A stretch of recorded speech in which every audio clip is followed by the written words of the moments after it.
I want to give a shout out to all my patrons. First, thank you so much to my Bibliosprand, Bibliohauler, Bibliomancers, and my new Bibliomancer, Sean. It means a lot to me that you are giving me your extra support toward my passion and hobby. Hi everyone, Petrik here. Today's video will be about all the books that I plan to read in the month of August. But full disclosure here, if you have seen my Twitter account, I might have posted about, well, I will be going to Worldcon in the month of August. So that's next month. So with that in mind, there's a definite chance that I will not be able to read through all these books, even for this month. In the month of July, you will see in my July wrap-up video, I only managed to read probably 2 or 3 books. Yeah, it is the lowest of the year or ever when it comes to the number of books I read in a month. But well, it is what it is, but still, I'm determined to read as many as I can, especially during my long flight to the UK. Yeah, it is a very long flight. It's more than, I think, 12 hours in total.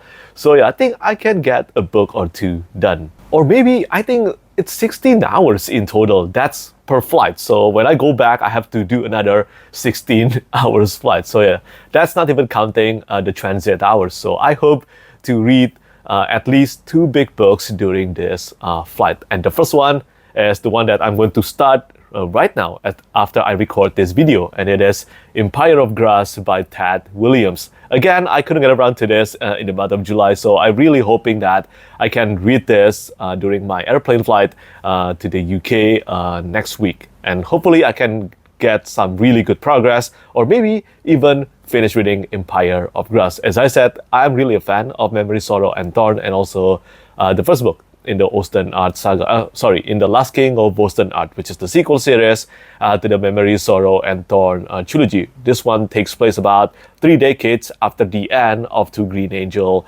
Tower. And yeah, I love the Witchwood Crown, and I hope Empire of Grass, after all the setup in the Witchwood Crown, I hope that this one will be a superior sequel. And as I always say, this is one of the best cover art in the fantasy genre, in my opinion. I think Michael Whelan did such a terrific job on this beautiful, beautiful cover art. And I hope the book, the content, will reflect the quality of the cover art. And well, it is Ted Williams. I think he will certainly deliver on that. And as I said, I will try to do my best to read as much as I can for Empire of Grass during my airplane flight to the UK. And this is not all. Maybe on the flight back from the UK, I will be doing a second read of The Shadow of the Gods by John Gwynne. I think it is time. It's almost the month of October. The Fury of the Gods will be out in the month of October, and that will conclude the Bloodsworn Saga trilogy. And yes, I love The Shadow of the Gods. I really like The Hunger of the Gods, and when it comes to John Gwynne's books, I think he's always the best when he's writing the final book of his series, such as Red, A Time of Courage, and I think The Fury of the Gods will be the best of the Bloodsworn Saga. And with that in mind, I really want to do a second read of The Shadow of the Gods and The Hunger of the Gods first, to refresh my memory and also my connection with the characters, the world. And I remember loving the hell out of The Shadow of the Gods, and I think the same thing will happen again during my second read of this book. And yeah, I love John Gwynne. He's one of my top favorite authors, has always been and always will. And so Empire of Grass and also The Shadow of the Gods, I think these 2 books will definitely be the only books I read in the first half of the month of August. And once I'm back from the UK, well, I will be doing another reread, and it is again for a super huge book, and it is The Way of Kings by Brandon Sanderson. And yes, I'm the kind of readers who will actually use my special edition that I got to be read. Yeah. So I will be, for the first time ever, using this Dragonsteel Leatherbound edition of The Way of Kings. And well, let's see whether this will actually enhance my reading experience or not. And this will be the 3rd time I'm reading The Way of Kings. And honestly, the last time I read The Way of Kings, it was, I think, in the year 2017 or 2018. It has been 7 years, so many years now. And I hope this reread will provide me an even better reading experience. But Wind and Truth is getting closer and closer.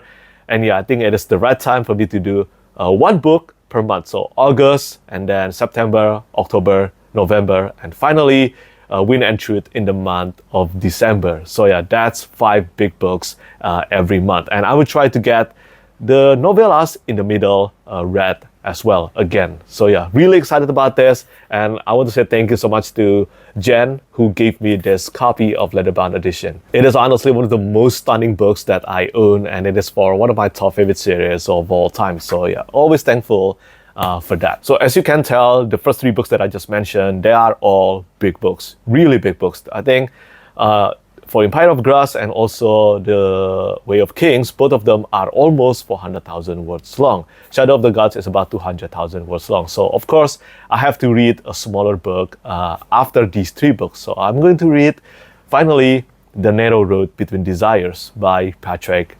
So this is a reimagining or maybe an expansion of the Lightning Tree novella, which you can read in the anthology called Rogues. I have read The Lightning Tree. It is a story about Bass. And well, let's see whether this expansion or reimagining can actually give The Lightning Tree a necessary enhancement. But I already really love The Lightning Tree. I just hope that this would be kind of like a money grab thing, hopefully anyway. But this book, The Narrow Road Between Desires, actually contains so many interior illustrations by Nate Taylor, and I hope that will at least enrich my experience of this story. And not gonna lie, even though Doors of Stone is still not out, I always miss the world of Tamaran. It is such a beautiful and immersive world, and I love reading Petrik Rothfuss's prose. I think it is about time for me to be reading his writing again. And then after that, the next book that I'm going to read, it will be a carryover from last month, and it is an Irish historical fantasy. This is The Children of Gods and Fighting Men by Shona Lawless. The third book in the trilogy, The Land of the Living and the Dead, I think will be out in the month of September or October. So yeah, I'm a bit late on this. I hope I can read this in the month of August, because again, I couldn't get around to this one within this month. I'm just too busy in the month of July, and well, it's a shame. I really feel sad whenever I don't have enough time to read, and it seems like this year it's been happening more and more lately. Hopefully the second half will give me more time to read, but at the same time, I don't think that is happening. But yeah, I heard so many great things about this character-driven Irish historical fantasy, and I hope I will end up loving this as much as other readers did. And finally, for the last two books that I plan to read in the month of August, the first one will be The Liar's Knot by M.A. Carrick. This is a continuation from The Mask of Mirrors, which surprisingly is more complex than I expected, and also it's better than A Natural History of Dragons, at least as far as the first installment goes. And the M.A. Carrick is written by two authors, Mary Brennan, who wrote Memoirs of Lady Trent, and also Alec Helms. And I think this one is so much more complex and in-depth compared to A Natural History of Dragons.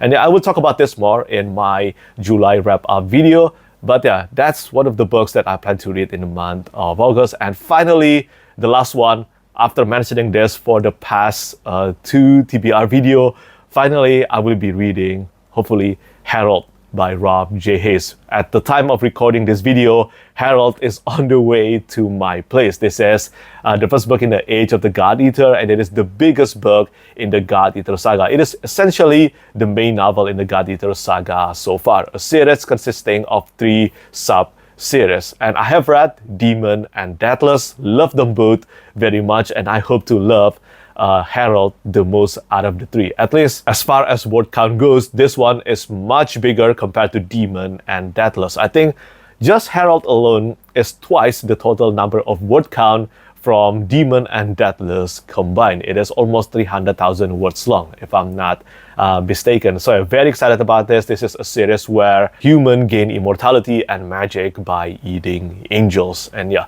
love Demon and Deathless, and I have been a fan of Rob J. Hayes for quite a while now. So yeah, hopefully I will get around to this one in the month of August, but if not, that it will go to the month of September. But that's all the 7 books that I plan to read in the month of August. So yeah, I don't know, as I said, whether I will be able to read through them all or not, but I will do my best. And if you have been to the UK, or maybe if you haven't, do let me know whether you want me to post a vlog video or not. I think I plan to post about 1 or 2 vlog videos if there are enough interest. I don't think I've ever done a vlog video on my YouTube channel, so let me know whether you're interested in this or not. But yeah, anyway, that's all the books that I plan to read in the month of August. And of course, do tell me what you think about the books that I plan to read, and also what books do you plan to read next month. As always, thank you so much for watching, and thank you for your support. Bye bye. Lastly, I want to say thank you so much once again to all my patrons who keep on supporting me.